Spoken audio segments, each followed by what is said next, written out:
Battlefield 1 Review. An amusing fact about Battlefield 1's inception lies in EA's initial disbelief in the premise that a World War I game could be relevant. Nonetheless, thanks to the insistence of its developer DICE and a reveal trailer that won near universal acclaim, peppered with the oddly cartoon between, seems to have proven the publisher wrong. Well, at least initially, with a jittery multiplayer beta later putting EA on the back foot. Does the final release deliver on the hype, or is it destined to join the AAA graveyard? Read our Battlefield 1 review to find out. The first thing that hits you is how good Battlefield 1 looks. Regardless of your console of choice, or a PC, if that's your scene, you're treated to fantastic visuals that rival anything we've seen recently, which is no mean feat considering this year has seen Forza Horizon 3 and Gears of War 4 oozing eye candy. While the aforementioned games bring something different to the table thanks to their unique art styles, Battlefield 1 throws out all the stops to merge gritty photorealistic environments with stellar weather effects. From wisps of smoke emanating from guns to the subtle hues of dusk, there's a sense of freshness about the proceedings. This is due in part thanks to the proven Frostbite engine and the premise itself that allows for a sense of variety beyond your bog-standard military shooter. Although we've seen games like Mirror's Edge Catalyst, Need for Speed, and FIFA 17 use the Frostbite engine with middling degrees of success, Battlefield 1 pulls out all the stops. The grandeur isn't restricted to looks.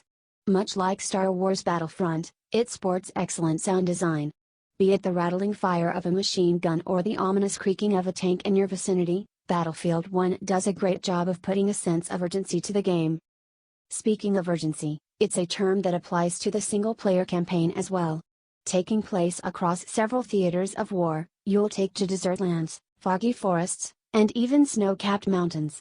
Rather than tying you to a single story, each of Battlefield 1's missions have different protagonists. At its best you'll be assisting Lawrence of Arabia up against the Ottoman war machine including an armored train, and at worst, you'll be scouring German camps in the countryside for parts to get your tank up and running as a British soldier. The sense of pacing is a tad inconsistent, with some frustrating sections that mar a polished effort.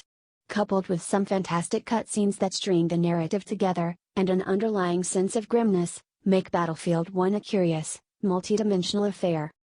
Instead of hyping up the enemy like other war shooters, Battlefield 1 prefers to shift the focus on humanizing conflict by shedding light on its heroes, be it man, woman, or pigeon. Yes, you even play as a carrier pigeon, who face seemingly insurmountable odds.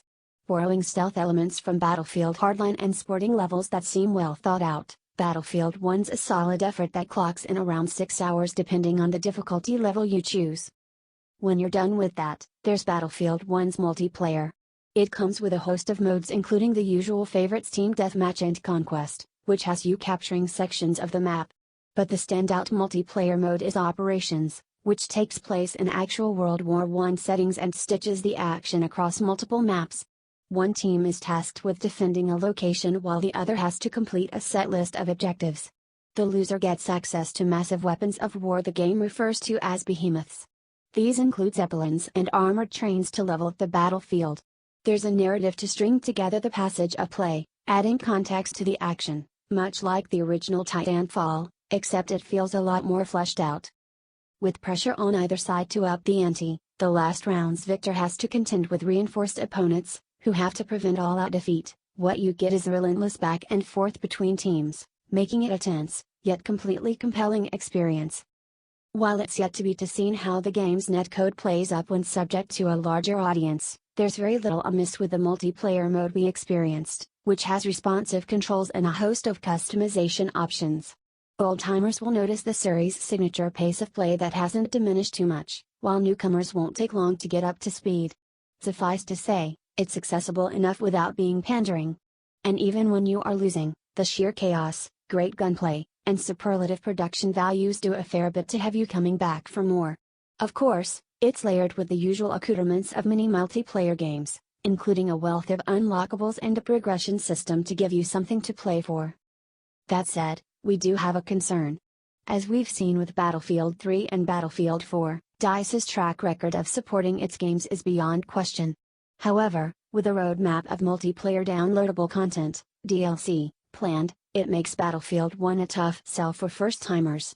Reason being, to get the full experience, you'll be paying a lot more than the minimum of Rs. 3,375, particularly if you're in it for the multiplayer. The impact of not purchasing DLC means you would be cordoned off from what the rest of the community is playing, effectively reducing the number of people to play with. For now though, the base game is well worth the price of admission, and we'd recommend waiting for deals on its season pass and other content before jumping in.